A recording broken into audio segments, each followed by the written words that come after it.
What's that? Pressed the wrong button. What's going on, Taylor?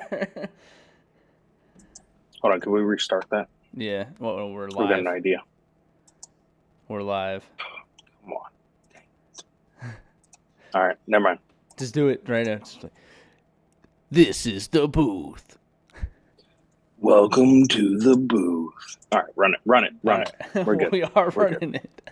Oh man. All right, guys. Sorry, we just woke up.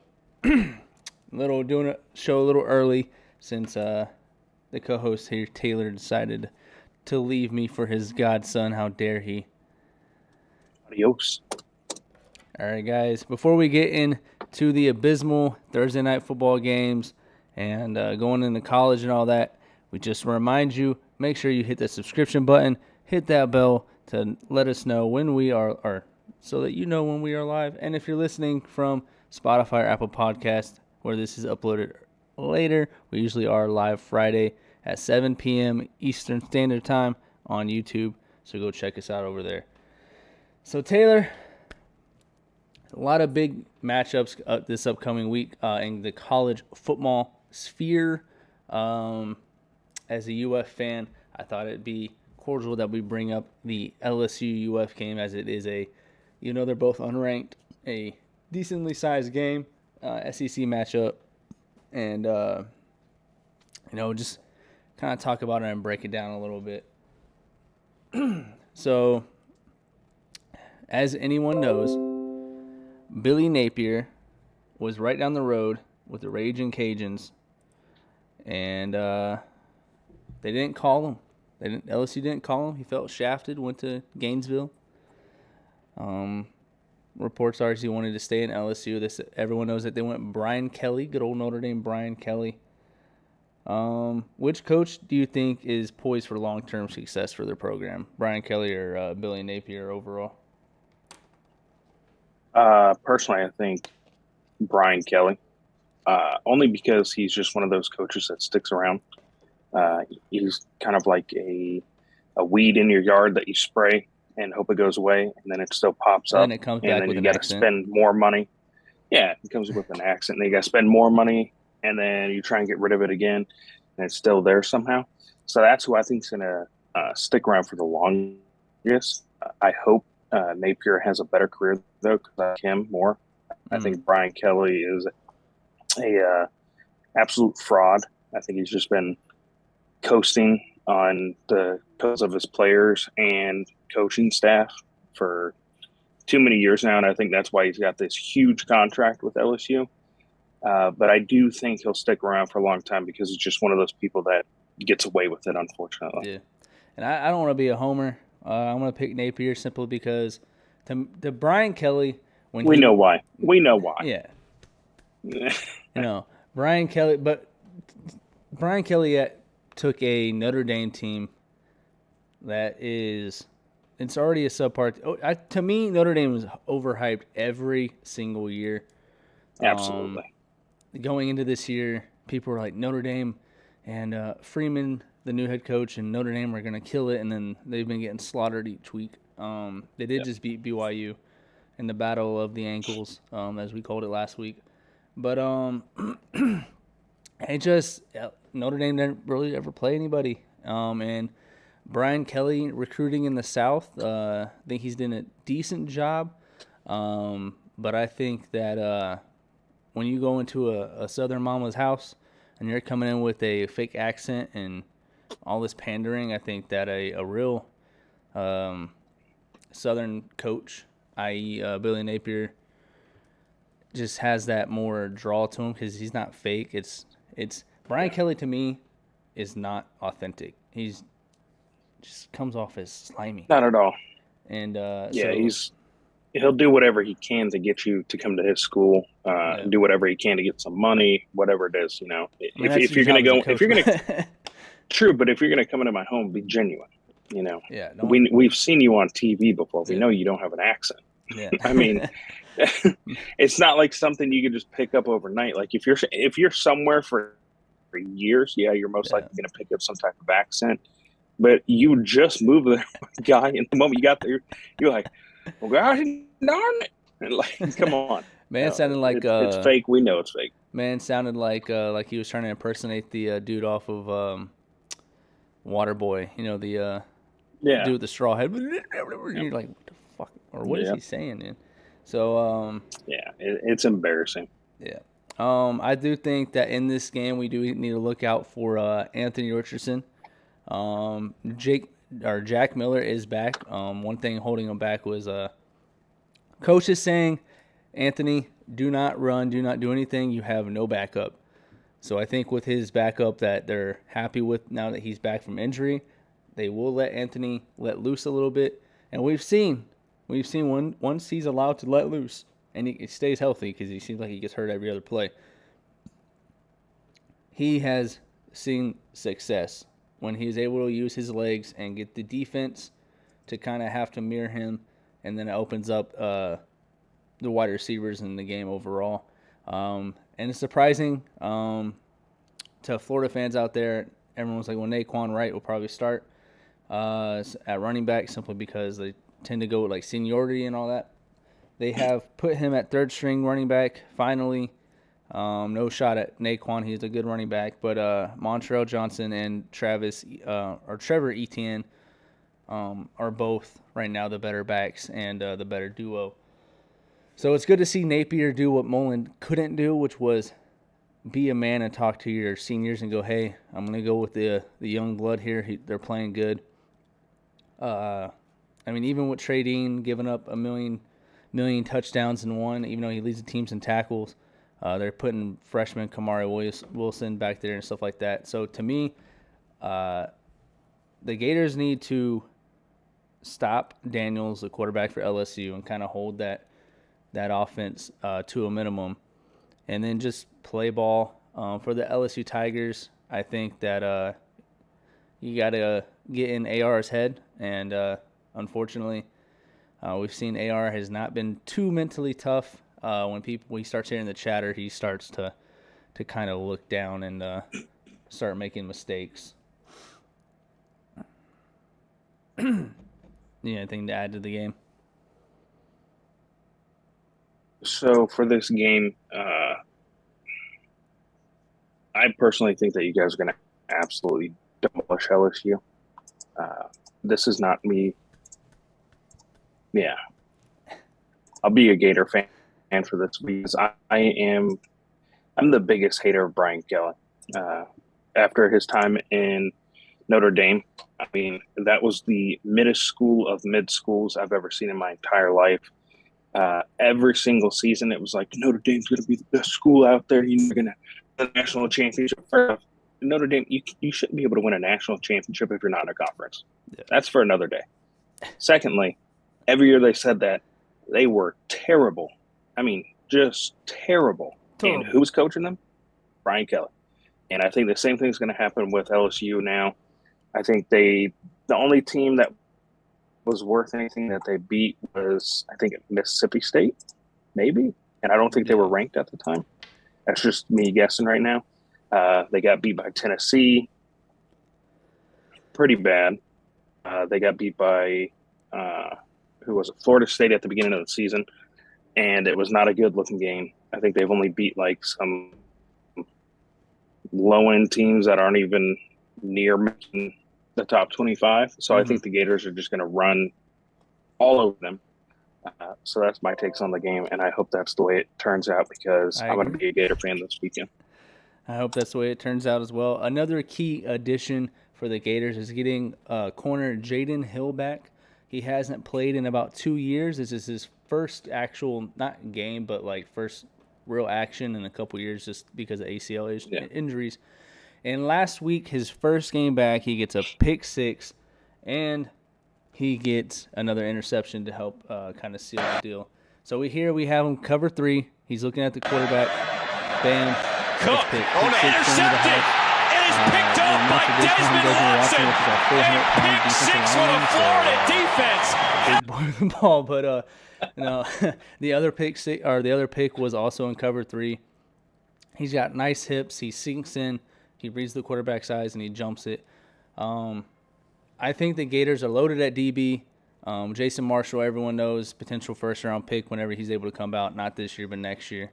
And I think Jaden Hill, for a comeback game to get a pick six and another 2 interceptions and have a passer rating of 20 when thrown to, that's pretty good for your first game in technical first game in college football. I would agree. So you can't really get much better, especially on your game back. I mean, there's always this idea about players coming back from injuries, especially ACL. They're not going to be as good as they were, or it's going to take them a while to get in. But this man came in and jumped in full throttle. Two interceptions, 1 to the house. I mean, you can't get better than that for your first start fully. And like I said, it was lockdown 20% when throwing QBR when thrown towards them the other game. So we break into shout out to Jaden Hill, welcome back, and lockdown over at when we play LSU. But we go into say your team. We'll move on. 49-0. We did say in the show recently, so anyone listening, if Quinn Ewers is back, it's going to be a tough game. But we did not expect this tough of a game.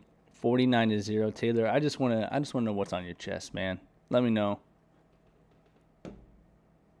Well, it's never easy to get absolute out, and I mean completely shut out. I mean, we didn't even get close scoring. It sucked to watch. I mean, even if I wasn't an Oklahoma fan, it was just a tough game to watch. It was the same plays ran over and over and over again on both sides of the ball. We didn't have a starting QB. I mean, I think we tried like 5 different players at QB, and none of them worked out.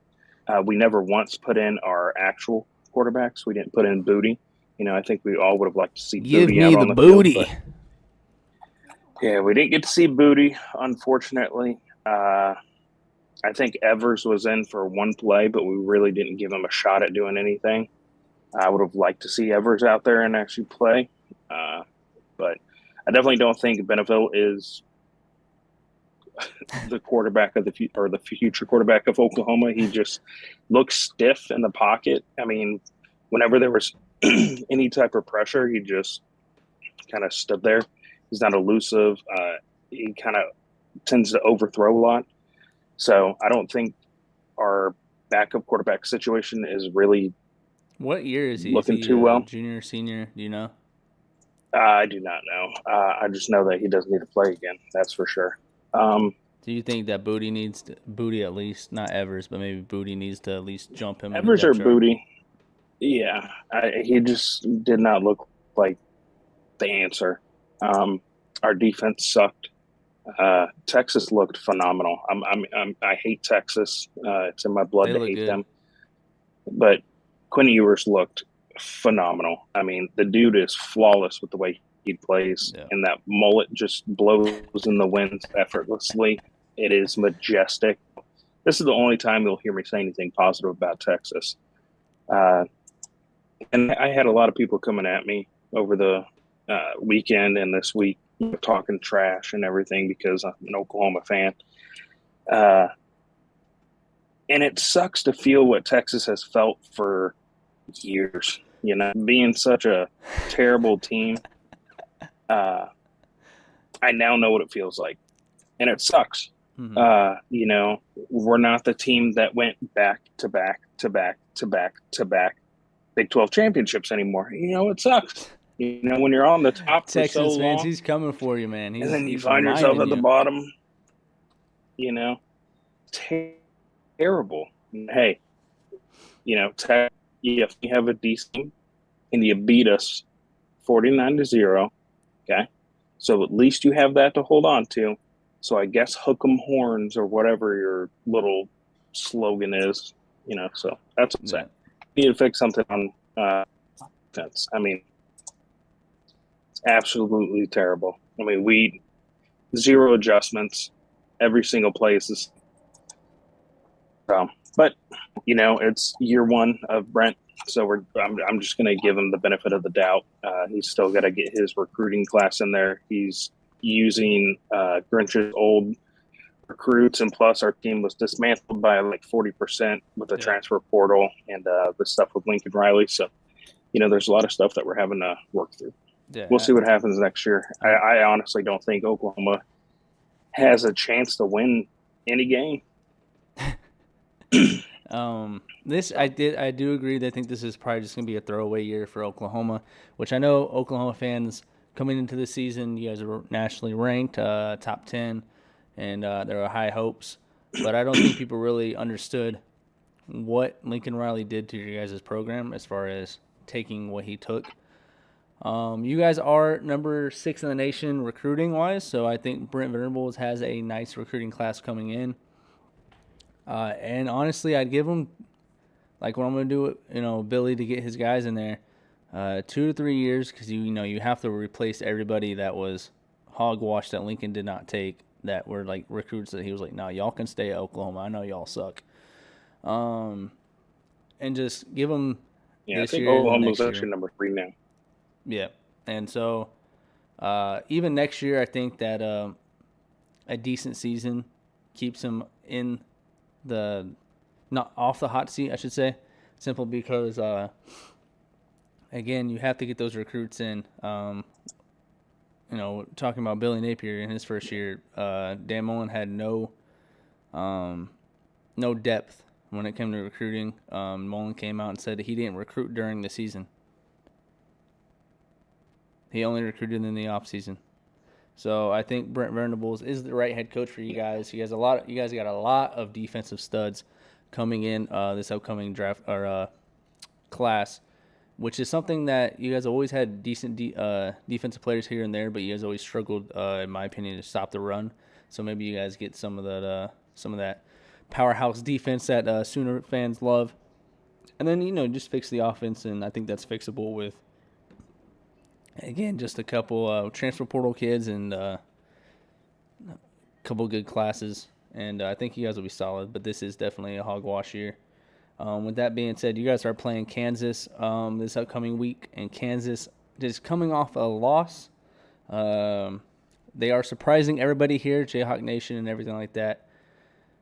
Before the season, if you ask me, hey, who do you think's going to win, Oklahoma or Kansas, I'm going to go with Oklahoma. But I think I'm going to have to go Kansas here just because, I'm sorry, man. Seeing OU, how they've been playing. I don't think it's impossible for OU to win, but I'm 100%.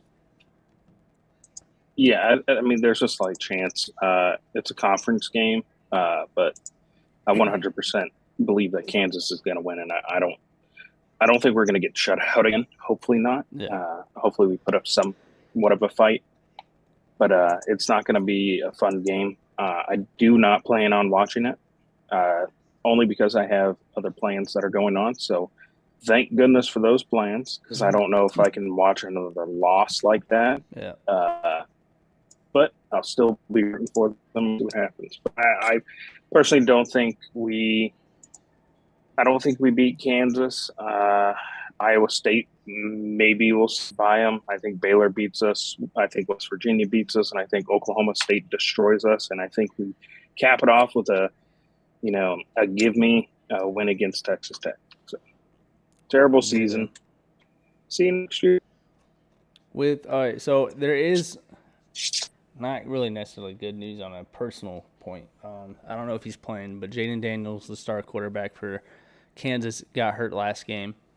And I think he's listed as questionable against Oklahoma. So there is a chance that you guys may be playing the back of Kansas, which he played pretty good against a TCU team, a pretty good TCU team, when he had to step in. But this will be his first thrust into real big action. As far as against Oklahoma, potentially, again, Daniels could come back for the game. But if that happens, I think that Oklahoma has a slight edge. I would take Oklahoma there if Daniels can't go, just because Daniels is playing lights out this season at quarterback and whatnot. His junior year for Kansas, obviously, they're ranked number 19. And we talked about this before. I think Kansas 15 and 19 range is probably where they'll end up at the end of the season. And then we go on, since we're talking about rankings. I think. Go ahead.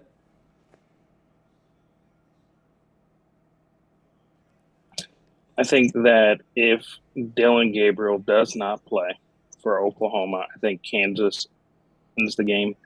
I'm pretty sure if Gabriel play, we're going to continue with the Wildcat, which might work a little bit since Kansas does somewhat have a soft defense. But overall, I think even if Gabriel plays, it's going to be like an Oklahoma loss by 10. That's what I'm expecting.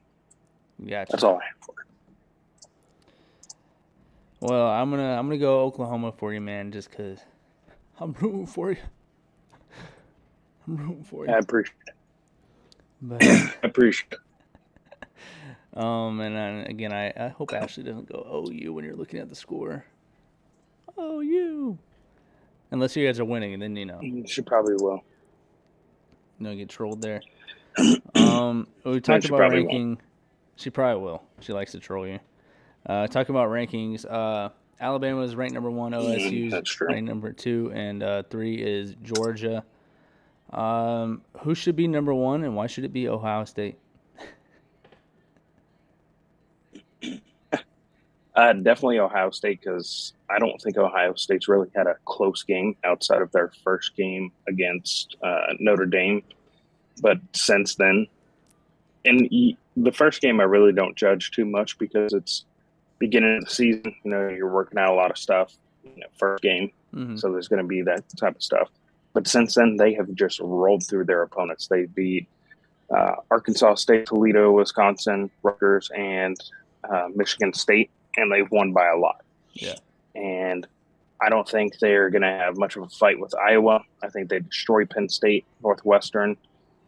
Wouldn't even show up to that game if I was a fan. Indiana win, Maryland win, and I think they beat Michigan on their last game of the season. So I think Ohio State 100% is the number 1 team in the nation. They have a wonderful quarterback. They have a wonderful group of wide receivers. Their defense is great.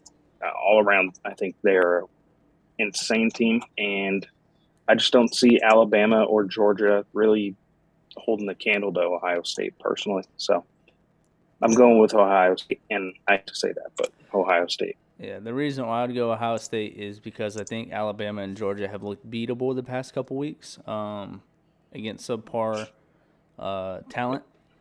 And OSU, like you said, CJ Stroud and them are on firing on all cylinders. They have a great receiving core, a good running back.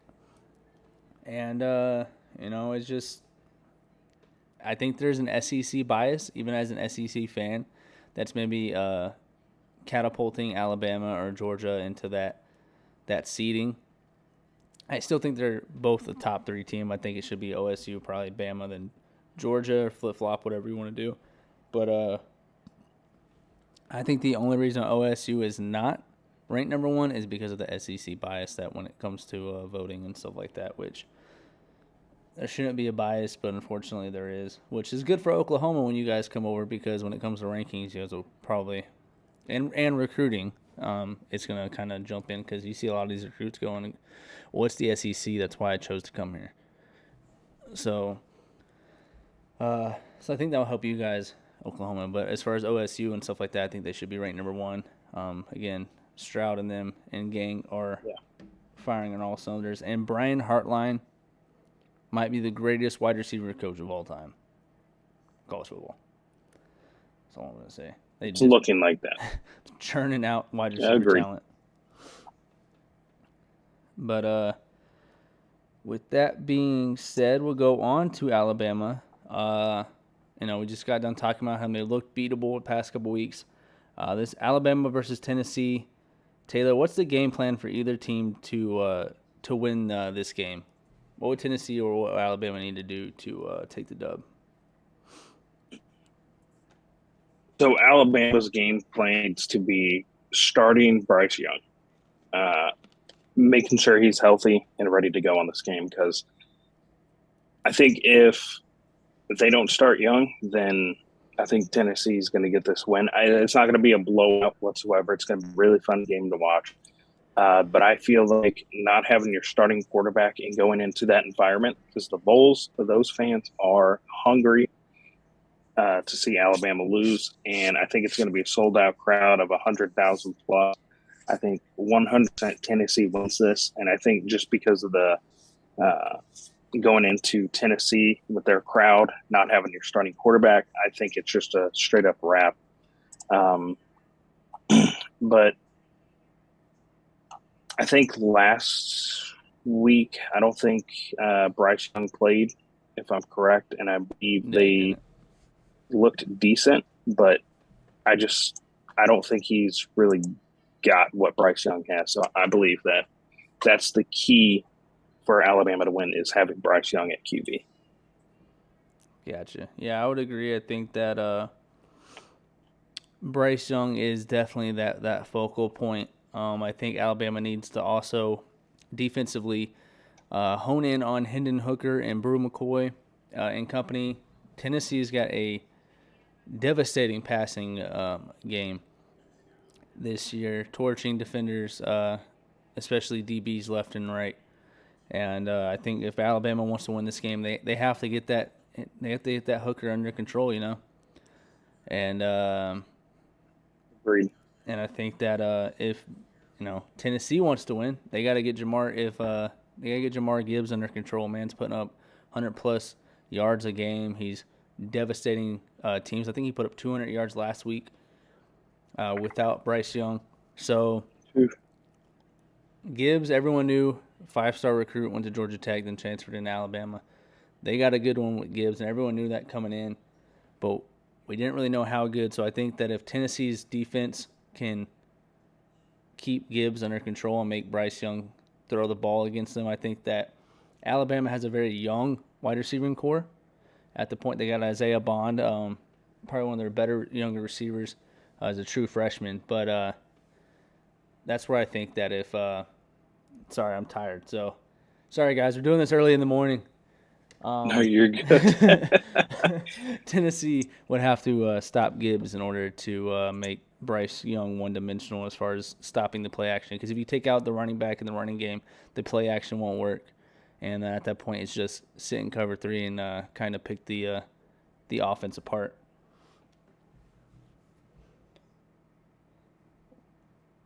Would you agree? I agree there. I would, yeah. Okay. With that being said, guys. Yeah, I'm hoping Tennessee takes this, man. Oh, I'm hoping Tennessee takes it. Man, as a Florida fan, I am torn because I had to go vote for either Alabama or Tennessee. And I'm actually, I hope Tennessee wins, but I have to root for Alabama because Tennessee's in the SEC East with the Florida Gators. So if we want to rise up and potentially, I don't think we will, but potentially get into the SEC East championship game, or to make it to the SEC championship game, we need Tennessee to lose. So, So either way, no matter how this game turns out, it's a win.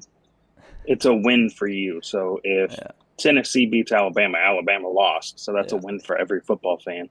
And then if Alabama wins, that's good for the Gators. So. Yeah, it's like when the it's going to be a Patriots good game for you either way.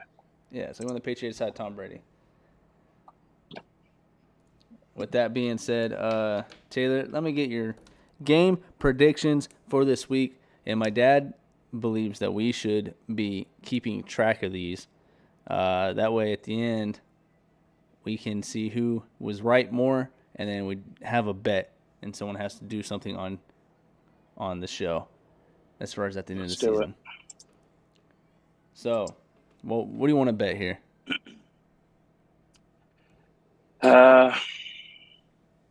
Let's do. So whoever gets the most wrong, we will say they have to. That's tough. That is tough.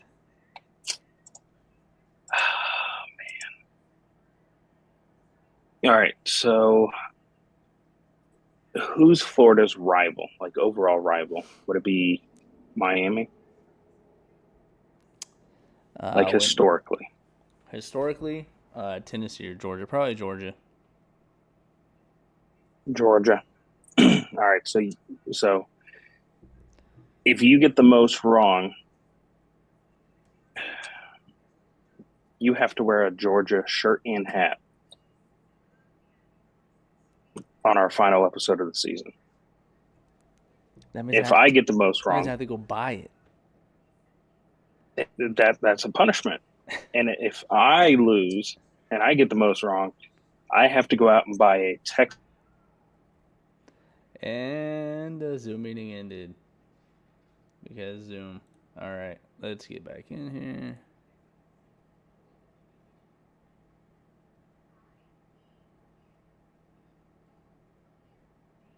Sorry, guys, listening back home. This is a good opportunity to remind you that if you are listening on Apple Podcasts or Spotify Podcasts, that we are live every Friday at 7 p.m. Eastern Time. We did it a little early today because my co-host Taylor, he's going to go to a birthday party for his godson. So we had to do a little earlier than we normally do. We apologize for any lack of energy. Again, we are a little tired.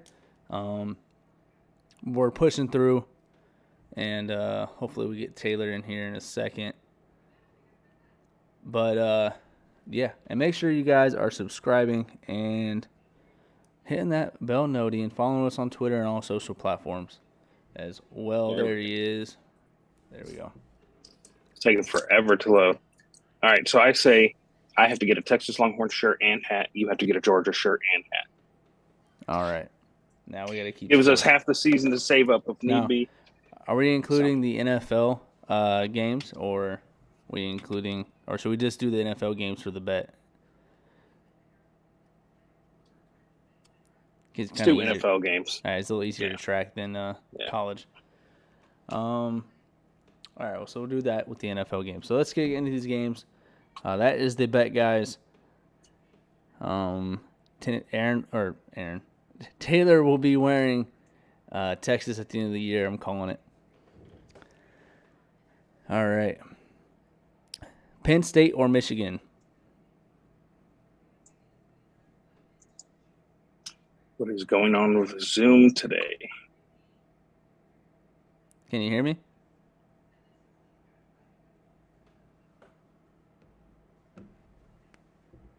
Taylor?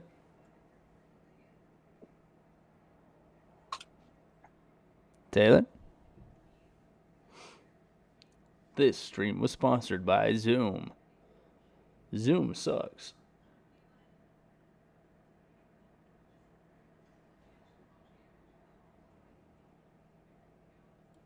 We'll in the meeting and then call him back on it.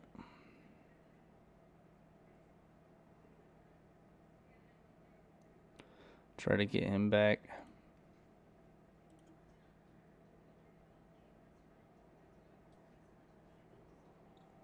All right. So I'm just going to go ahead and buy us Zoom because Zoom is killing us with this trial stuff, man. And we can't get Skype to work, so Streamlabs does have they released a dual camera thing for co-streaming. I don't know how it works. I'll look into it, but it might just be to where I can just add you on and we can just not even worry about Zoom. But also I'll look into it. But Zoom is garbage. Yeah, I'll just do this Zoom thing here. We'll get it figured out. Apologize to everybody for that. Yeah. So I was asking Penn State or Michigan. 10 Penn State or 5 Michigan. I'm gonna go with Michigan. I'm big on Michigan this year. I know everybody kind of thinks that they're kind of skating by. Then they're really a big threat. But I've got Michigan. I don't think Penn State's really equipped to beat Michigan. So I'm gonna go Penn State here. I think that Michigan all the way. Penn State here. Everyone knows I've been a Michigan hater. They haven't really played anybody. This is their first real contest. I think that Penn State takes this game. I think Penn State's a solid program. I think that J.J. McCarthy for Michigan is playing lights out at quarterback, and their running back is playing really good. But I just think that Penn State takes this just because I'm going to go with the underdog as far as ranking goes. We have Auburn versus Ole Miss. Auburn versus Ole Miss. I've got Ole Miss. They're looking good. Auburn's always a threat, though. They're not an elite school, but they're definitely one of those teams that you can't just, turn your eyes away from. Yeah. But I think Ole Miss is playing some really decent football lately, so I'm going Ole Miss. All right, I'm going to agree there. I think Jackson Dart and company have been playing great. Then we got Kansas versus Oklahoma. Oklahoma, I'll leave it at that. We've already talked enough. Yeah. And then Iowa State Iowa State versus Texas. I've got Texas. They're not stopping Robinson. Bijan's just going to absolutely run all over Kansas. Ewers is just going to light it up. He's a gunslinger, and Kansas Iowa State. Iowa State, just their defense is not what it needs to be to stop that. So I've got Texas all the way. I do. I agree there. I think Xavier Worthy, Bijan Robinson, and Quinn Ewers is going to dominate that game pretty easily. We got Illinois versus Minnesota, 4-1 versus 5-1. Who you got? I've got Minnesota on the upset. Just because I want to. There's no big reason there. Mm-hmm. I don't think it's like a overly like David versus Goliath game, but I'm going to take Minnesota. All right. Everyone knows I love me some Mohamed Ibrahim. So I'm going to take Minnesota as well. I think that he's just a dominant running back. Be a good pickup for any NFL team coming out of this upcoming draft. And then we got the powerhouse Vanderbilt versus the mediocre Georgia team. Who you got? Georgia. Hopefully they can get their stuff together. I think Stetson Bennett's good enough to get them through this. How good? I don't think Vanderbilt's going to pull off an upset. How good would it be for college football if Vanderbilt beats Georgia? Just imagine, dude. Did we freeze again? I think he did freeze. Man isn't lost in concentration. He froze on the screen. We can still hear his beautiful voice, though. I'm going to go Georgia there as well. All right, we got the game of the week, Alabama versus Tennessee. We talked about it a little bit. Not sure we gave our predictions. Who you got?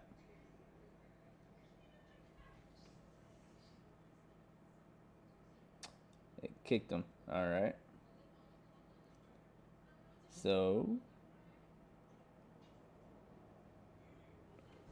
let's end the meeting. A part of this is his internet outside of Zoom being stupid.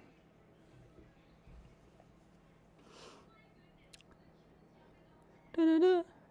So to continue, guys, we talked about Alabama versus Tennessee earlier. I'm going to give my predictions. I think that Tennessee wins this. I don't think that Alabama can maintain that pressure on Hendon Hooker and then on that wide receiving core that Tennessee has. I think that this is going to be a good game, but I think Tennessee takes this in a close matchup. I think Tennessee jumps up to like top 3 in the nation with my pick here. Taylor, who you got, Tennessee or Alabama?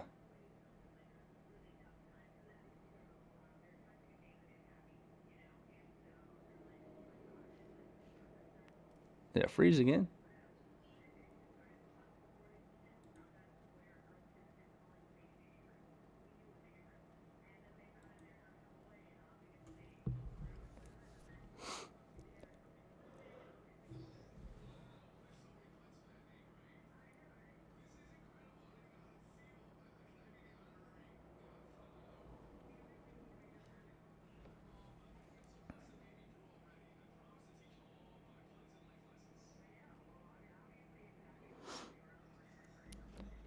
We apologize, guys, for the technical difficulties. If you're watching from home or if you're listening, it keeps kicking him. We are trying to work through it. We appreciate the patience. He doesn't have the best internet, and Zoom is not the best platform.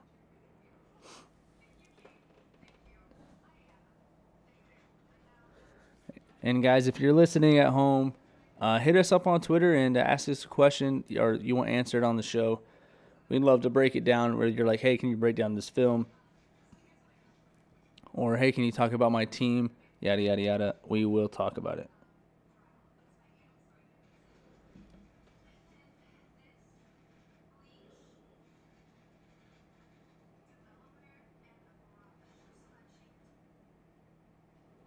Sorry, guys. He's saying that his internet is good right now, so he doesn't know what's going on. Just trying to work through this, guys.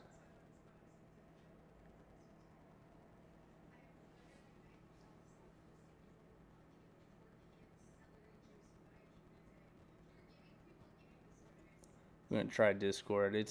It may not look as clean this week. It's gonna be a little on the faulty side.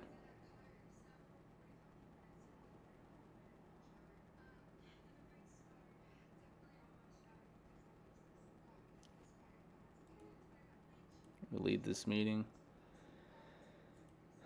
Open up Discord.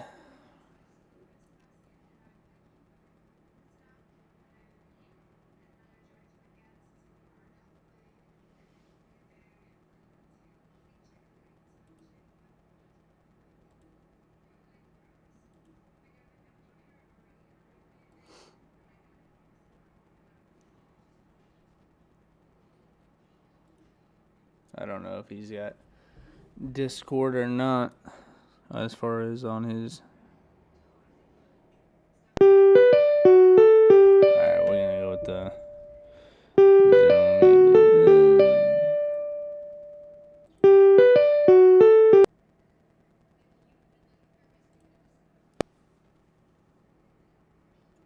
see if that helps.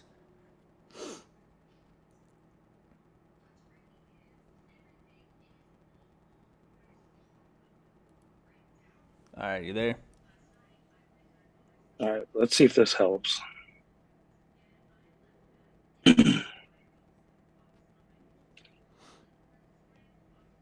you frozen again? There you are. All right, you're not frozen. I can see you. You froze for a second. All right. Let's hope this works here. All right, I had to go ahead and uninstall and reinstall Zoom. Seems as if that's been the issue. All right. Guys, all right, let's bear pick with up us on this where show. we were left off here. Bear with us on this show, man. It's like we will get this all figured out by next time. Yeah. All right. I was asking you about. I already gave my prediction when I was waiting for you to load in. But the Alabama versus Tennessee game, we're still waiting for your call there. I've got Tennessee, and I think they're going to win by 10. All right. So then we go into Oklahoma State versus TCU. Two good games, teams. TCU, man, I doubted them. I thought Kansas was going to beat TCU, but TCU proved me wrong. Oklahoma State had a very close game this past week. I wouldn't say very close, but it was close enough. So I'm going to go with. I think TCU has the kind of the Cinderella story going on right now. Backup quarterback, winning games. He's tough. So I've got TCU pulling off the upset against Oklahoma State. I agree. I think that Oklahoma State will win because that's the correct answer to that question, Taylor.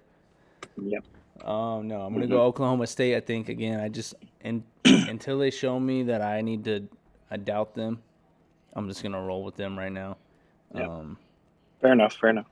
Then we have NC State versus Syracuse. I thought NC State was going to be like a top 5 team. Just was hoping it would be nice to see one of those schools be top 5, but they failed to prove that to me, and they lost to Clemson. And I'm going to go with another upset, and I got Syracuse winning. All right, I'm going to go with NC State, home with the Wolfpack. I just like what they're doing down there in Raleigh, North Carolina. Yep. And I think this could be a toss-up. I think both teams are pretty solid. And I'm just going to pick NC State because you picked Syracuse. If you would have picked State, I would have picked Syracuse and just whatever. Fair enough. And then the GOATed first year in the FBS, James Madison is 5-0. Ranked number 25.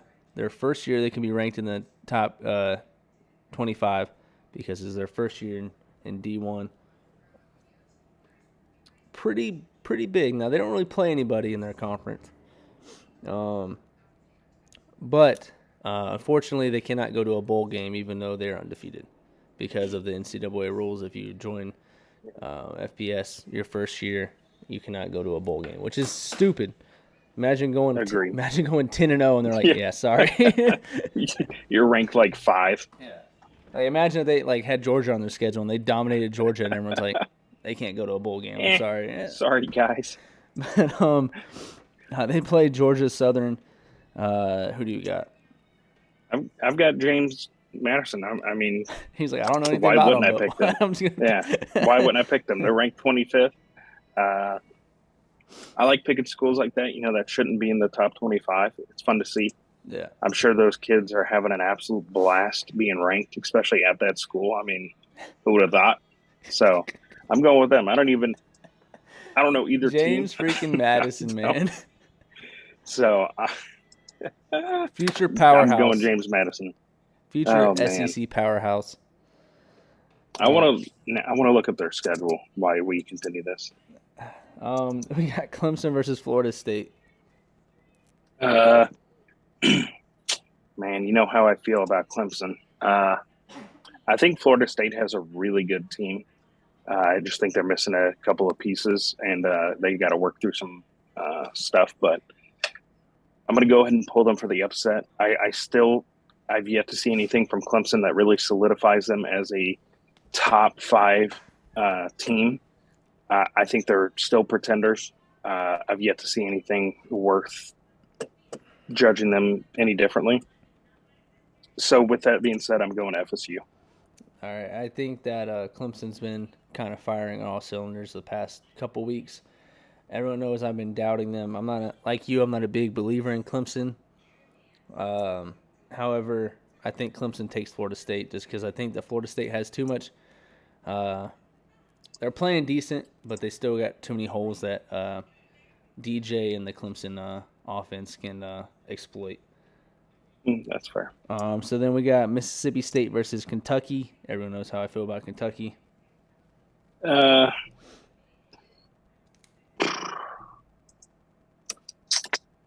a tough one. I don't know. I'm going Mississippi State. I don't think Kentucky. I don't like their quarterback. I don't like Kentucky's quarterback. So the number 1 overall quarterback that's going to go in the NFL draft. I'm going. I don't like. What's his name? Levy. Yeah, I don't like him. Yeah. Levis. I'm going Mississippi State. I don't like him. Levis. Dude threw for maybe at 100 yards or whatever. I think it was against Florida, and the dude was talking mad trash on social media like he was the reason they won. I don't like that. I'm going Mississippi State. Kentucky. If I sucked as a quarterback and I threw 2 picks or whatever, and I threw 100 total yards, blah blah blah, you're not going to see me on social media. I'm gonna be like, that was a terrible game. I'm not talking any trash. So I'm going Mississippi State just for that fact. Kentucky did not beat Florida. Florida beat Florida.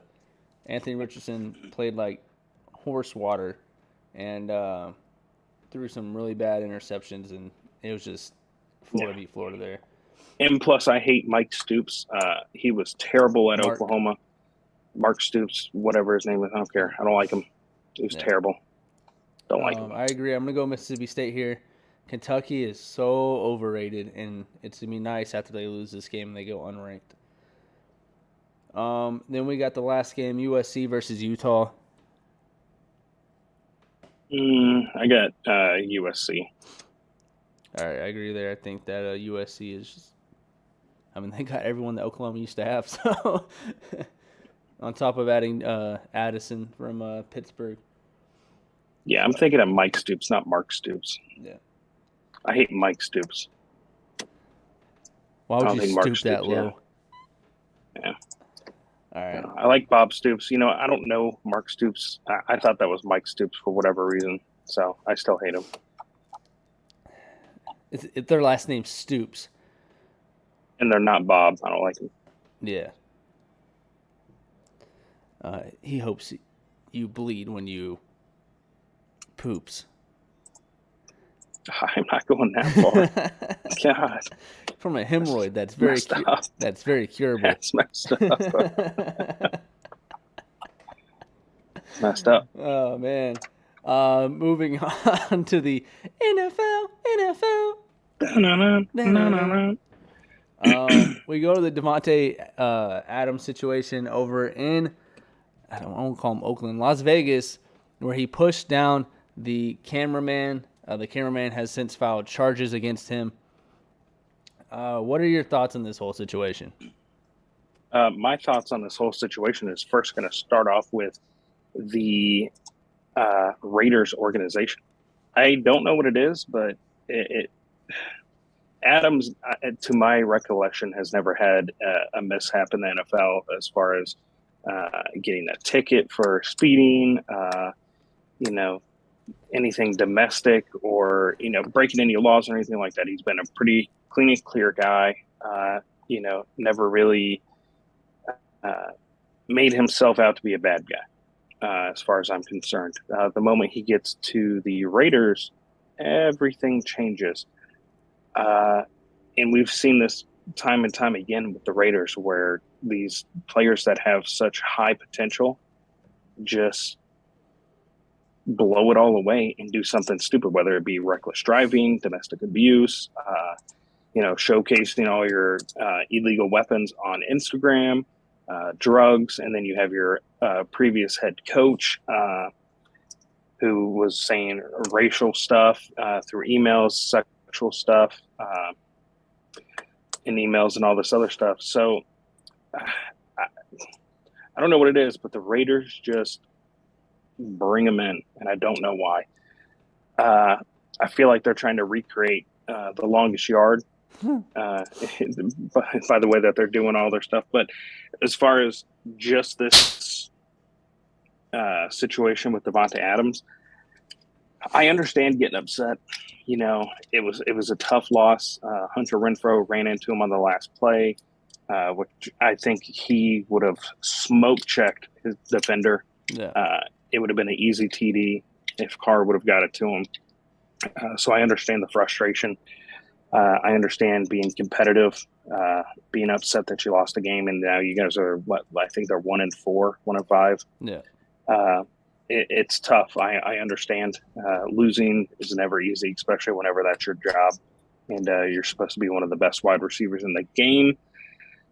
But that should never call for you physically assaulting somebody. I mean, it was assault. I mean, no matter how you want to look at it. Do I think that it was like, I want to cause harm to you? No, it was, I'm pissed, get out of my way kind of thing. But still, you cannot overreact. Well, like I think that. it's I understand, like, he pushed him or whatever, but from different camera angles, one, the cameraman's running right in front of him the last possible second, but two, it's on the security guards to make sure that the tunnel is cleared at the end of the game, because these players are just trying to get into the locker room and get out. There should be, what are you taking pictures of at that point? There's no sports-worthy picture you're taking there. So why are you there? I agree. Security just needs to do a better job at keeping everyone out of the tunnel, whether they have a press pass or not. So I agree 100%. There's multiple aspects of this. One, it's Devontae Adams, cameraman, and the security team all should have done better. Devontae should not have overreacted. The cameraman should have timed that a little bit differently, maybe look both ways before crossing over. Security should have ensured that the tunnel was clear, but we've seen this multiple times. We can even go into the NBA for this instance of like last season, one of the players was leaving after they lost, and he just threw his mouthpiece into the crowd while leaving in the tunnel and hit a small child right in the face. And then later on, I think it was like, remember that. Yeah, I think it was like a month later, the dude got arrested for domestic abuse anyway. So, I mean, that was just foreshadowing. But I just, I don't know. I think it does fall on everybody there, but mainly it falls on Devontae Adams. I mean, you're supposed to be professional. If I did that in my workplace, if I was like, I just messed up on a spreadsheet at work and then I get yelled at by my boss and then I'm walking through the hallway and somebody walks in front of me, I can't just shove them into the drywall. You can't? Because then I'm fired and then, I'm going to get arrested and all this stuff. But you don't have to do the work your boss told you. That's true. That is the plus side. So maybe Devontae Adams was like, man, I don't want to catch passes from Derek Carr anymore. Yeet. I don't know. You just got to contain yourself. I mean, if you're out on the field and, players are going back and forth at each other, chirping and stuff, it gets physical. That's part of football. A lot of stuff's going on the field. That's fine. It happens all the time. But the cameraman, I don't think he did it with ill intent by passing through. I think it was just a poorly timed decision by him. And I don't. He's trying to get. I know what this guy's doing. He's trying to get that bread. I know what he's doing. Yeah, he's trying to get something. Which look, I don't blame him. I do the same thing. I'm not gonna lie. Yeah, I'm not gonna lie. If Jeff if Bezos, a multimillionaire, if a multimillionaire, billionaire, whatever, came and shoved me down to the ground, I was like, my neck, my leg. Yeah, I'm gonna be hurting, okay, until I get some cash. But I don't think he was really hurt. Hopefully this gets not swept under the rug, but hopefully it just kind of disappears. Yeah. Hopefully they make amends. I'm sure there'll be a settlement. He'll get his 20, 30 grand, and then it will disappear. Although he's acting like a big baby right now. I would too. He pushed me so hard. Oh. Yeah, you think you wouldn't? That's true. I'd be walking out with a limp neck, to the side. It's kind of like I'm getting that money. It's kind of like my dog Smudge when he gets in trouble. He doesn't want to get in trouble, so he'll start limping, and you're like, all right, you didn't do anything. Like, stop, and then they start limping. It's like, what are you doing? Yeah. So that's my thoughts on it. I think the Raiders need to, I don't know, it's the culture of the Raiders. I don't know who that starts with, if it's the owner. The bad haircuts. But, man. Yeah. No, they definitely, and then it's one of those problems when you run into, and Devontae Adams has always been a good guy. I want to say this. I don't think he's a bad guy. I don't think Devontae Adams is on Henry Ruggs or a Richie Incognito kind of Ndamukong Suh kind of vibe. I think that Devontae Adams is still a guy that you can go out and get a beer with, crack jokes with, hang out, and you would let date your daughter. I think he just, we played sports in high school and throughout life. When you lose, you're not in the mood. If you have a competitive bone in your body, losing sucks, and it should make you mad, but not to the point where you're pushing someone down. I think the biggest issue here is not that he pushed him down, is that he did not help him get back up and apologize. Right then there. He apologized after the fact, like everybody does whenever they're called out. Yeah. But real quick before we move on from that, I do believe that the issues with the Raiders stems from the bowl cut. It is atrocious. I will say that I think that's how that man is a millionaire, billionaire, whatever he is, because he does not pay for haircuts. I think that's the key, ladies and gentlemen. Cut your own hair with the risk that everybody around you will become criminals, get arrested, push people, drive cars, kill people, show off guns, and then you will have people around you sending racist emails. So be careful, but you will be a millionaire. Did you want to put that in there because you had a perfectly good bowl right in front of you? All right, so moving on. We got what we got, Taylor? What we got? I think we are going to slide on into a little spicy drama going on in the NFL with Dan Snyder saying that he cannot be messed with and he is untouchable, saying that he has massive dirt on the NFL mafia, owners, coaches, and I think that includes Roger Goodell. I think that I want every single bit of information that he has. Get your popcorn ready. I want to hear every bit of information this man has, and I want to know who the sleazeballs are, and I want to know who's doing illegal stuff, because I want to watch that blow up. I personally do not think that it needs to be held with confidence, like I'm only going to use it when it's coming after me. Let it out, my man. Let it out. He's got to hold on to it because right now they could make him lose his team. The moment they start touching a man's money, he's like, look what I got. That man needs to sell that team. Just saying. He does. He does need to sell the team. But right now, what we believe, now this could all him just being blown smoke so that he doesn't get forced to sell his team. But right now, he's got the big old red button, and he's ready to press it if the man Roger Goodell in the NFL comes after him. He's waiting. He's like, huh? He is, even if he does not have true information, these owners and they got dirt on each coaches other. and stuff, there's something they've done that's probably not, something that anybody wants to hear about. So all these coaches and owners are kind of like, oh, what did I do? The Patriots owner was on Epstein's island list of visitors. Yeah, I believe that. Did not get charged with anything. Epstein did not kill himself. He did not. He did not. That's on a different note. That's a different podcast. That's a different podcast. Oh man, no, I agree. I want to see, like, as much as I love the NFL, I want to see it blow up. I want to see just bombs. Yeah.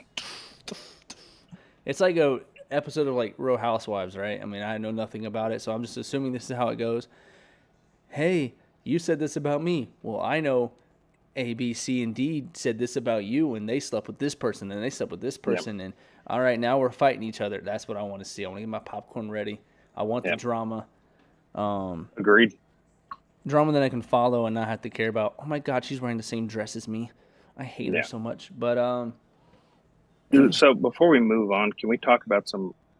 This is unscheduled slide in here. Can we talk about some drama within fantasy football and how every single player that's on my lineup right now for my ESPN league is now questionable, and that starts from QB down to kicker. It's because they were questionable when you drafted them. No, everyone is Q. It Q's all around. And what is going on? Who you got on your team? I've got so first off, a lot of my players got injured and I had to drop them. But I've got the biggest one is Keenan Allen. I mean, that dude is straight up questionable getting up in the morning, apparently. My wife is got Keenan Allen as well. I think it's funny. I saw someone say Brian Robinson got shot twice in the leg and came back before Keenan Allen healed his hamstring. Yeah, that's sad. And I just got a notification that I had to pick up Robbie Anderson off of waiver wires because, bye weeks kicked me because I had to do a bunch of trades and stuff. So I picked him up. He was good to go. And then he's now questionable. But his isn't really questionable because of injury. It's because his quarterback. He's questionable. He might get you some points. Yeah. Well, I think Baker's out for a few weeks, so maybe there's some hope there. Greener pastures there. Sam Darnold. Kyle Pitts, I threw him in. That was a big one. Yeah, I had to put him in because Darren Waller's on a bye week. So that one, even he's questionable, but even when he's playing, it's questionable. He's just going to be picking up blocking assignments. I threw Samaje Perine in replace of Damian Harris, who was questionable, and now he's questionable. That's like the all-star backup team you got there. Yeah, I got Singletary. That's about my best player right now. Everybody else is on bye week or injured or. So you should just take the L. I don't know what to tell you. You're taking the L this week. So, on this league, I pretty much gave up because I drafted with no internet, like I did all my leagues. Yeah. And so I just kind of gave up and did like a really massive trade to just kind of even out the league with a bunch of people. And so I just gave like most of my best players away just to kind of even it out a little bit. And then I ended up with a decent team. But now I like Rashad Bateman. He's questionable. Darren Waller's questionable. I have Elijah Mitchell on IR because I'm hoping that he's going to, when he comes back, he's going to be good. So it's tough, man. Fantasy's been rough this year. The players that are supposed to pop off don't pop off. And then the players that are supposed to pop off that are not, doing bad get injured, and then you're screwed there. So fantasy football has been wild, and I just got that notification and it irritated me. So I just wanted to throw that in there as Yeah, I got lucky last night. I'm going against Dayron in our other league, and he's got a solid team, but he had Terry McLaurin, who got him like 5 points, and Kimmett, who got him like 1 point. So I got kind of lucky there as far as my flex being hopefully going to, should get more points than his flex. And then. Who's your flex? Olave? No, Miles Sanders. Miles Sanders. I got. I was looking at Aaron. Sorry. No, yeah, I got Njoku at tight end and Sanders at flex. You should let her know that she does not have a kicker in place, and Aaron, you do not. I know she might be watching. Yeah, she needs a kicker, and then, or is that the wrong team? Yeah, he might be looking. I don't know. Let me look. The NFL app's messing up. Yeah, she's good. No, she's good. It's Mike. It's Mike that doesn't have a defense. Hey man, she's 4-1. First year playing fantasy. She's killing it. Killing it. Guys, from back home at Spotify and Apple, that is my wife. She is first year playing fantasy, and she's 4-1, and she's dancing happily over here next to me. I'm just glad that Mooney gave me 13 points because he's been very suspect this season. I think 1-0-4, 13-7, and 13 again. So I'm glad I decided to start him. Yeah. All right, so we will move on. Sorry about that for everybody that's listening.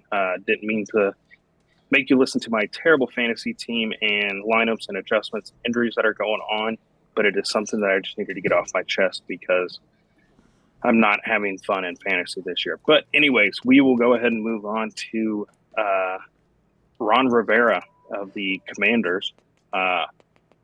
Is he on the hot seat, in your opinion, based off of this season? Your thoughts? So to me, this is a tricky one because I want to say yes because the past, season has not been too great of a season. Obviously, everyone watched the game last night, but what coach are you going to replace Ron Rivera with? Because Ron Rivera is one of those coaches that you run through a wall. Now, sometimes, obviously, just because you run through a wall with them does not mean that they're going to be a good coach. And they should, he's got no offensive line. And, it's very apparent. But it's just, I don't know. Because should it be on the hot seat? Yes, I would put him on the hot seat. But is he to blame for the horrible drafting? Or does that go to the GM not picking up defense or offense linemen in free agency and in the draft? Because, you can only coach with what you got to work with. Yeah. Or, I don't know. I guess he is the head coach, so he's going to be the scapegoat of a crappy season, unfortunately, which means Carson would probably be moving on after this season if Ron Rivera does get fired. To his millionth team in a million years, starting to turn to Ryan Fitzpatrick over there. But I'd put him on the lukewarm seat. I don't think it's hot, but put him on the lukewarm seat because they could get a Brian Leftwich, the offensive coordinator for the Tampa Bay, which would be an upgrade, in my opinion, to Ron Rivera. So, I don't know. I just think that if there's just not a lot of head coaching candidates out there, everyone always brings up Eric Bieniemy from Kansas City as every year he's going to be a new head coach. He's a great coach. But then you hear these players, LaShawn McCoy and a couple other players that have left Kansas City who are like, he's a horrible coach. He gets carried by Andy Reid, and that's one thing you have to look at. Andy Reid is a great head coach. Is he carrying Eric Bieniemy? To me, I would go Brian Leftwich. If I can't get Brian Leftwich, then I'm sticking with Ron Rivera. So to me, it's a lukewarm seat. It's not too hot yet, but it is getting there. Yeah, I would agree. I don't think it's a press the issue kind of thing right now. I think that we give them. I don't know. I'm all about giving people time, especially players, coaches alike. Because if you look at their team, they're not really. It's not a great team, to be honest. So you can only do so much with what you have. I think give him the remainder of this season and maybe half of next season if you're not seeing any improvements and things are still looking lackluster, then go ahead and make an adjustment. I do think Brian Leftwich would be a fantastic candidate for any coaching job. I think we both agree on that. Yeah. I think he would be fantastic. So right now, no, I wouldn't say he's on the hot seat. Just give him time. Just like players like Justin Fields, give him some time. Give him the remainder of this season, see how he starts next season. We did that with Hurts. Hurts was and then now it's kind of like, okay, where'd this come from? So give him some time to kind of get this team together. You got a new QB, you got a lot of rookie players out there. Defense is kind of there's injuries. I don't even think Chase Young is back. So give it some time. I don't think he needs to be considered on the hot seat at this moment. Yeah. Now his quarterback comments about Carson Wentz. So his first comments, I think we both agreed were misconstrued, taken out of context. It was just clickbait. Yeah. And then this past, I think last night, I think he made some comments. He blew up. Backing up his quarterback, which was nice to see. I hate seeing a head coach go out there and belittle their starting quarterback, saying that it's 100% their fault, especially after watching last night. There were so many dropped passes. There was a absolute beauty of a dime dropped in the end zone. Curtis Samuel could not catch it last night. Followed up by another dropped pass by Curtis Samuel. So, it is definitely not all on Carson. There's a lot of moving pieces here, and I don't think people need to be coming at him. I'm not going to say he's been playing great football by any means, but it's definitely worthy of being backed up, especially by your head coach. I was, to go on to piggyback to Carson here, I was watching a TikTok of another sports podcast, and they're asking this dude, he said, what are your top 5 worst quarterbacks? And he said, the worst quarterback in the league is Carson Wentz, and then it's Baker Mayfield, and then it's like Russell Wilson, yada, yada, yada, yada. Did not mention Matt Ryan. Did not mention Justin Fields. Did not mention, a couple other names. To me, the fact he said Carson Wentz, who has 10, would be 11 passing touchdowns, which leads the NFC East in passing touchdowns, and he has over 1,000 yards already. To say he's worse than Baker Mayfield, to say he's worse than like Sam Darnold, to say he's worse than Russell Wilson right now is blasphemous, in the words of Stephen A. Smith. But and I'm not trying to be a Carson. Everyone knows I like Carson as far as a person and stuff like that, and I've always kind of gone to bat because I think he gets criticism. He gets his fair share of criticism, and where I'm like, okay, that's fair. He holds onto the ball too long. He tries to play hero ball. Yada, yada, yada. He needs to work on these things. He needs to learn how to dunk it down. And not everything needs to be, we're not playing Madden, right? But he is a serviceable quarterback. And to me, I put him out of 32 teams. If I'm saying 32 quarterbacks, I'm putting him, to me, about 15. To me, that's where I would put him at. People put him at 32. Some people are putting him at like 35. Like, they're like, Skylar Thompson from Miami's better than Carson Wentz. And, Teddy B is better than Carson Wentz and Drew Lock, and I'm like, you guys are smoking crack. Like, what did this man do? Did he go and punch every one of your moms? It's definitely starting to become an issue as far as how much people trash him. But that's the NFL. That is the NFL. It comes with the job. It comes with the territory. So. He's taking it in strides, and he's taking it well. So with the Commanders, what's their biggest issue? Like, their one issue that you would say that they need to fix and work on in order to win their next, let's say, 5 games? All right, so we'll go over to a segment I like to call Chalk Talk, just to bring it up. These clips are going to be from the Philly game because when I originally did this, I didn't have any clips from the Bears game because of when we decided we were going to do this. So, but the statement still stands here. You see, you got 4 rushing. He was only rushing 4. The right tackle is getting, our left tackle is getting absolutely destroyed by Josh Sweat there. The offensive line is just horrible. Here again, we're rushing 4. We have Hassan Reddick coming on the edge. It's still rushing 4 though, and Carson calls hike.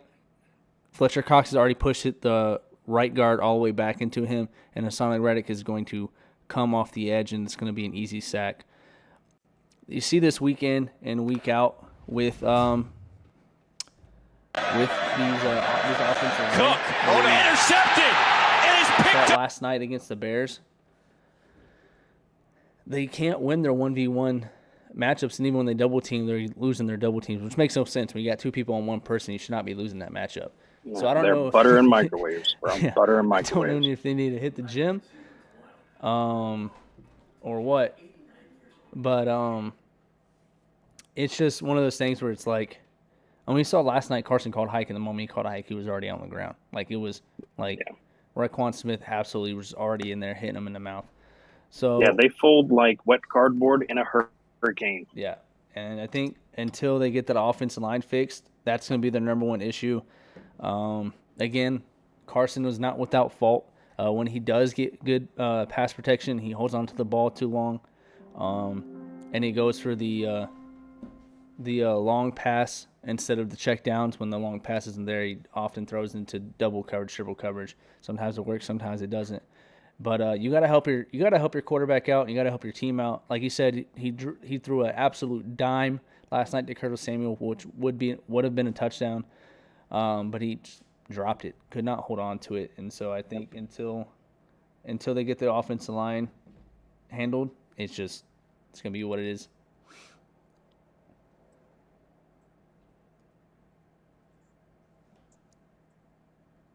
I agree.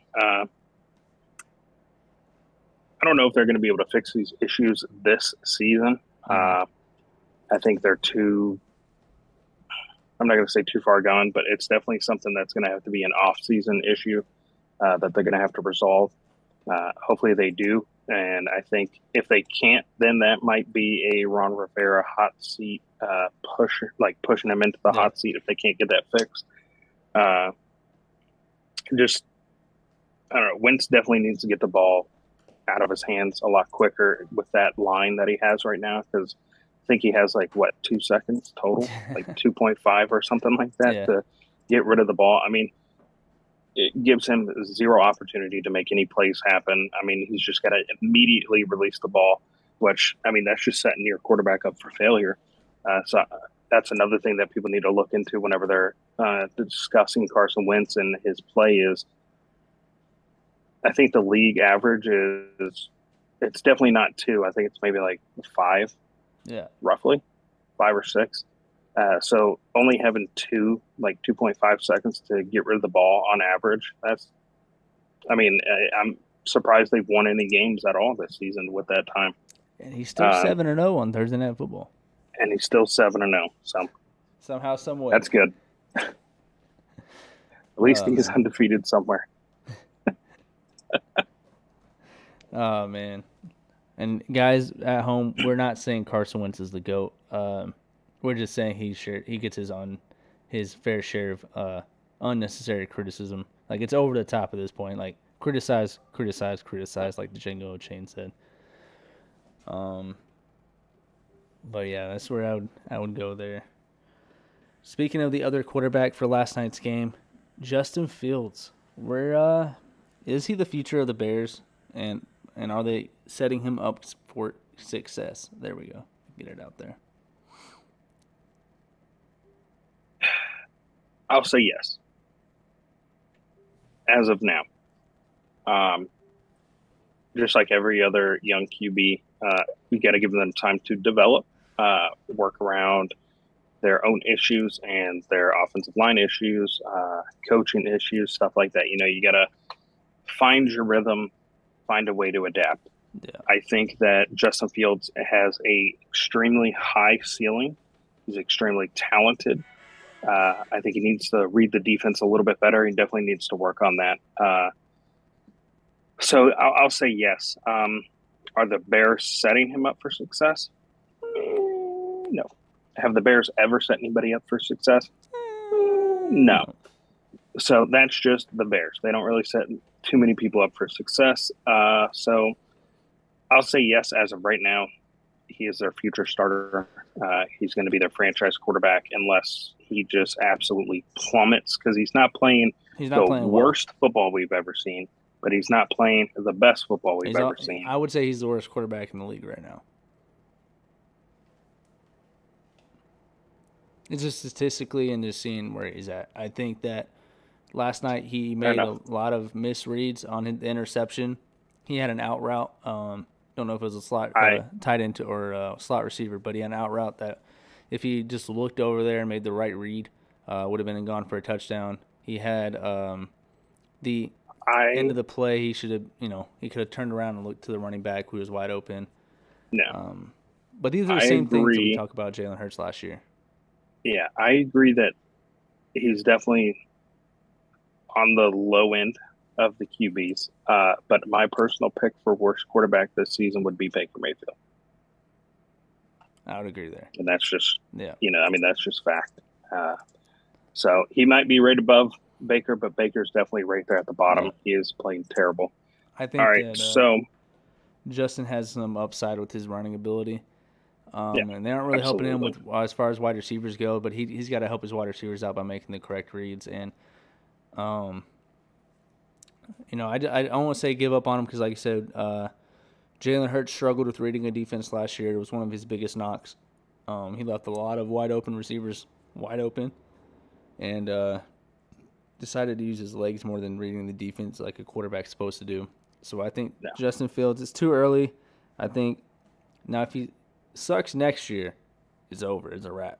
Time to definitely move time on. to look. Yeah, I'll agree. But I will agree there. So I believe it's time to move on from the Bears and Commanders. Well, before we move on, I just want to make one statement that I think that Thursday Night Football should just be abolished. Just like this stream, apparently. Welcome to Zoom.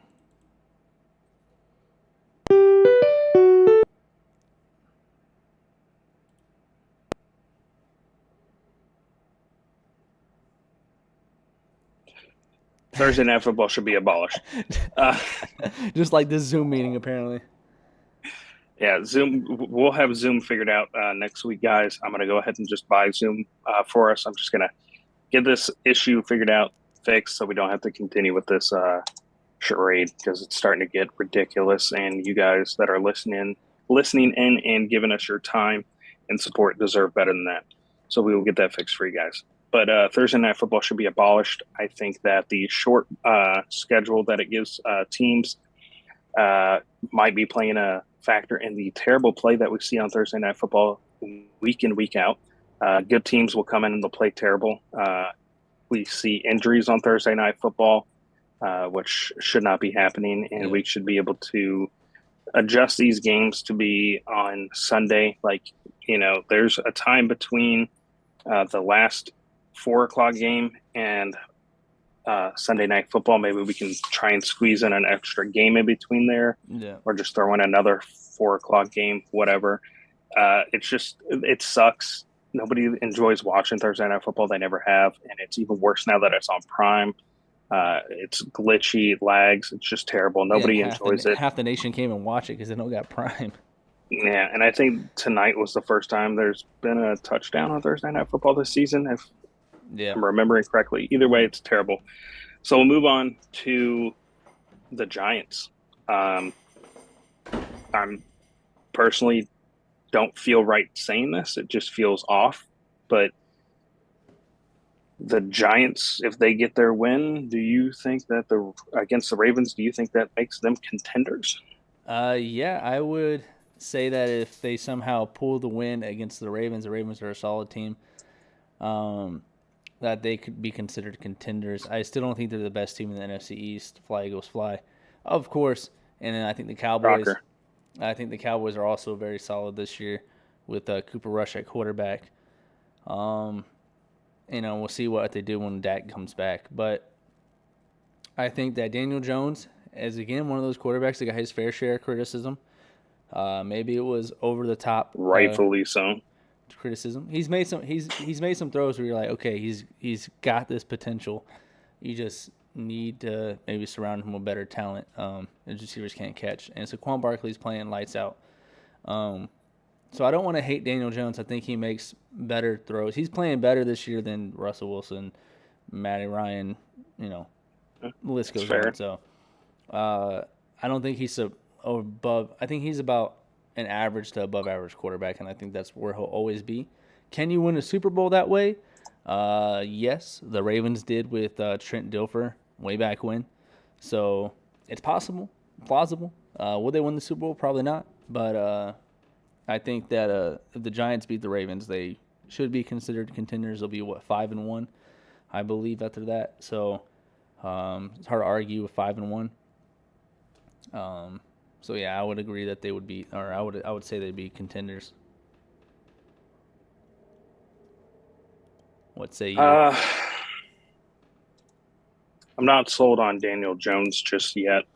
I think this has a lot to do with Saquon actually showing up and being healthy. He's playing really well. Daniel Jones, in my mind, he's not. I think this is his best season yet. I'll give him that. He's got a 66% completion rating right now, which is his highest so far. But he's thrown 3 TDs and 2 interceptions. That's kind of goated. So I don't know. I'm not sold on him yet. As far as the Giants in a whole, yeah, they're doing really well for what we expected them to do. And I would say if they're able to beat the Ravens, yeah, I would set them up as contenders. Although the Ravens, they're very iffy this year. They play really good ball, and then fourth quarter, it just bottoms out, which sucks because Lamar is playing some really good football and he's trying to get himself the next contract. Agreed. But he also has no help. But without all that going into that, yes, I would say the Giants would be contenders if they beat the Ravens. And I think it would be a great matchup to watch the Eagles and the Giants. I think that would be a fun game. Yeah. When it comes time. I would agree. Yeah, man, the Giants are just kind of, you're like, oh, where the heck did this come from? Yeah. This year. With that being said, guys, we're starting a new segment called The Booth Weekly Superlatives. This includes college or the NFL when we hand this out at the end of the show. I'm going to let Taylor go ahead and do his superlative first. So the class clown, I'm sure a lot of people will agree with this one. I think it's like a yearly running award for this team, not a singular person, but the class clown for me is going to be the Detroit Lions. Somehow you can put up the most points per game and still be one of the worst teams in the NFL. I think so far they lost this game. They put up 45 points and they lost because they let the Seahawks put up 48. They lost when they put up 35 and they lost to the Eagles because they gave up 38 points. They lost to the Vikings 28-24. The Lions have potential. They have really young, really talented wide receivers, running backs. Their quarterback, Jared Goff, is playing decent football, better than he's played in a little while. So they have a good offensive team. But on the defensive side of things, defense is horrible. Oh, my goodness. Some things need to change immediately. I mean, I don't understand how you can put up the most points overall and still lose most of your games. That is just embarrassing. So with that being said, the Detroit Lions are the class clowns of 2022 as of now.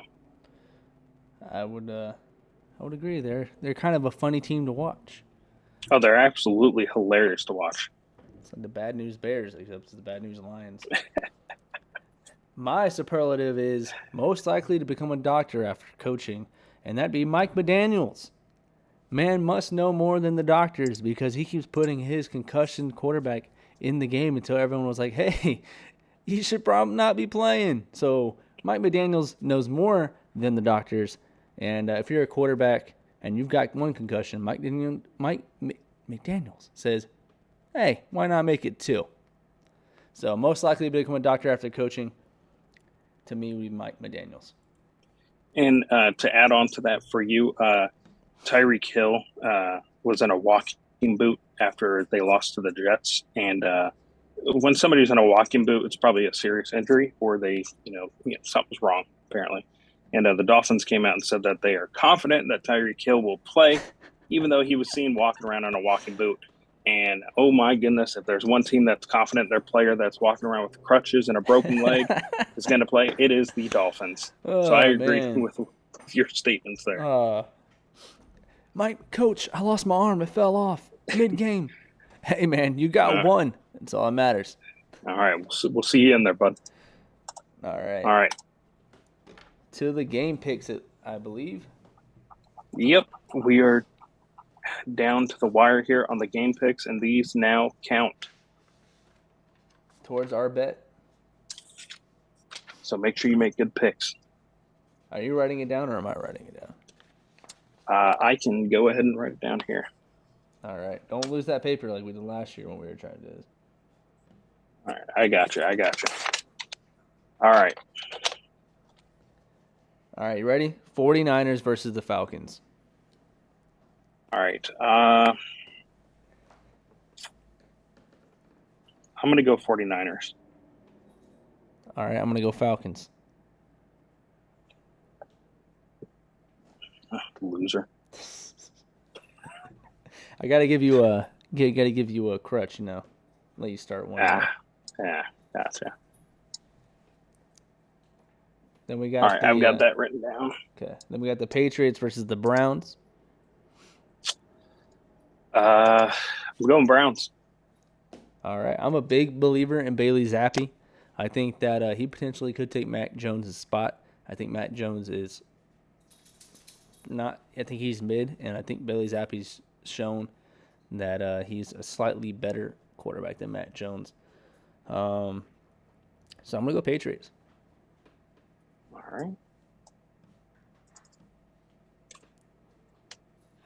All good. All right. Then we have the Jets versus the Packers.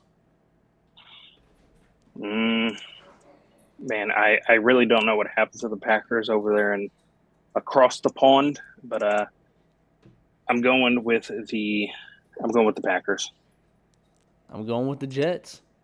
Really? I think the Jets are firing on all Wow. cylinders. I think Zach Wilson has looked pretty good. Not great, but pretty good. And I think that Breece Hall has been looking terrific at running back. So I'm going to go with the Jets. Jets fans, Jets, Jets. Okay, that's surprising. So I got Brandon down for the Jets. Got me down for the Packers. All right, next. Jaguars versus the Colts.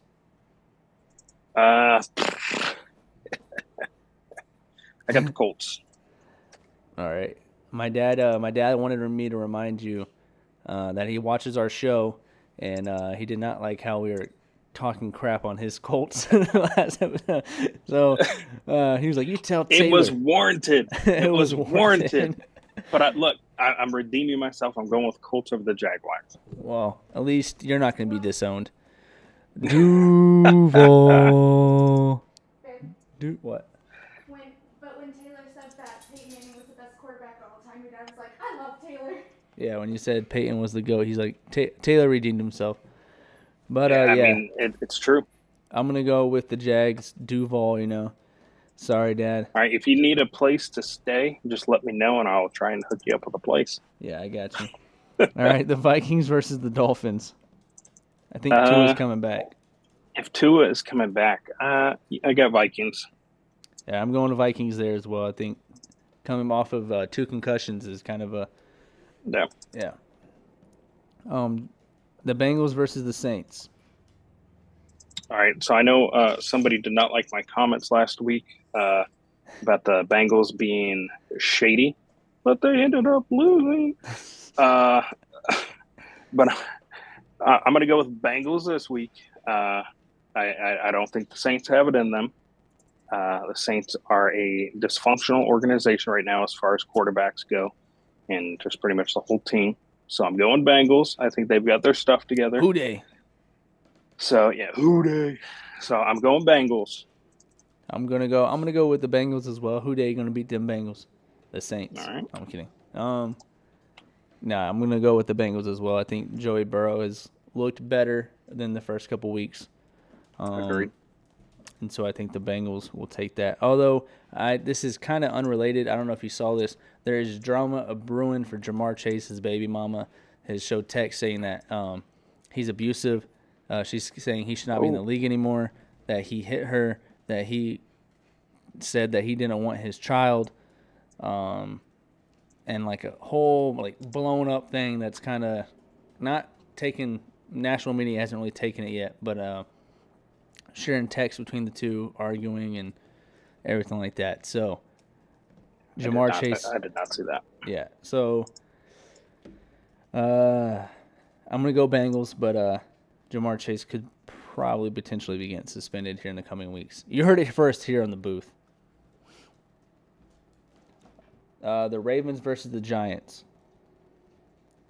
Mm-hmm. I'm going Ravens.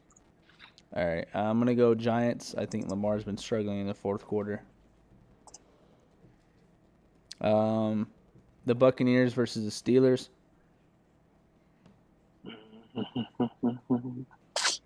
As much as I'm a fan of Kenny, I'm going Bucks. Yeah, I'm going to have to go Buccaneers as well. Sorry, Kyle. I think Kenny's a solid quarterback. I think he's going to blossom into a long-term starter there for Pittsburgh. But right now, I think the Buccaneers have a great defense, and even though Tom Brady's not playing the best ball as of late, I still think the Buccaneers still better take than Kenny. Yeah. Then we got the Panthers versus the Rams. I think with the Panthers having their QB issue, and I don't even know who they're starting. I think it was maybe Phillip Walker. I'm going to go with the Rams. Maybe this will be like the game that helps the Rams get back into rhythm. Maybe. Yeah, I'm going Rams. This should be a layup for the Rams. Yeah, it should be a nice, relaxing week for you for NFL. A blown layup. Yeah. Then we got the Cardinals versus the Seahawks. God, man. I'm going to go Seahawks. I think that'll be an upset. Write me down for the Seahawks as well. I think Geno Smith is playing some great football. Maybe he got written off way too early because he's looking really good. Like what everyone thought he was going to look like coming out of college. So yeah, they wrote him off and he did not write back. Yeah, that's facts. Then we got the Bills versus the Chiefs. Good matchup. Oof. It's a good one. This is a revenge game for the Bills. Chiefs. Going Chiefs. I'm going Bills. I think the Bills are still salty about the coin toss ruling. Basically, they lost to a coin toss. I'm going to go Bills. As they should be. And then our Sunday night game is the Eagles versus the Cowboys. Who you got? I've got the Eagles, but I think it's going to be a close game. All right, I got the Eagles as well. No shocker there. Yeah. Gonna have a little bias. And then we got the Broncos versus the Chargers. Last game. Chargers. Yeah, Chargers. Chargers. Broncos country. Let's ride. Let's ride. Let's ride into a losing record. Let's ride. Yeah, we're going Chargers. All right. With So, that being said, man, to recap since there's something riding on this one, we'll go ahead and recap who we picked. So with the 49ers versus the Falcons, I have the 49ers, Brandon, Falcons. Then the Browns, Patriots. I've got Browns, Brandon, Patriots. Packers, Jets. I have Packers. You have Jets. Colts, Jags. I have Colts. You have the Jags. Vikings versus Dolphins. We both chose Vikings. Bengals versus the Saints. We both chose Bengals. Ravens versus Giants. I have Ravens. You have Giants.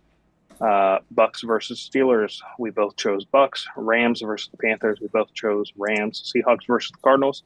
Both chose Seahawks. Chiefs versus the Bills. I chose Chiefs. You chose Bills.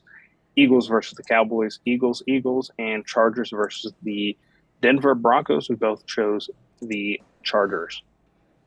All right. All We'll right. see how this pans out. Again, the guys, this is a bet that's going to last until kind of basically the end of the season, like for the last game. And let's talk about this before we end the show, guys. The hopes is even after the end of the season, we were trying to do this last year. We ran into some hiccups. Season's over. What happens to the booth? Well, don't worry, because we're going to be bringing you draft coverage, churning out mock drafts, telling you our opinions on who should draft who and everything like that. So we will not be going anywhere. We will be focused on said things. Year round, baby. Year round. Can't get rid of us. Can't get rid of us. We're here forever. Nobody's. With that being said, guys, Right. This is the booth. I am Brandon, and that is Taylor, of course. glad I remember his name. It's not frozen this time. Where it's like, hey Taylor, who do you think? Nope. I think we lost connection. We will get that fixed for everybody, though. Don't worry. Yeah. We apologize for this. We will have a smoother show. Show was not as smooth today. Again, we're also just waking up, so bear with us. Take your cup of Joe and watch their fireworks go off. But that is the booth, guys. Enjoy this train wreck. And if you're listening from Spotify, if you're listening from Apple Podcast, we are live every Friday at 7 p.m. Eastern Time. Today we did it a little earlier than normal, being that Taylor, again, is going to visit his godchild and wishing him a happy birthday. So happy birthday, Cameron's son. I don't know Cameron's son's name. Waylon. Happy birthday, Waylon. Happy birthday, Waylon. Taylor, we wish you have a safe drive up there visiting. And Thank you. we will be live again Friday, 7 p.m.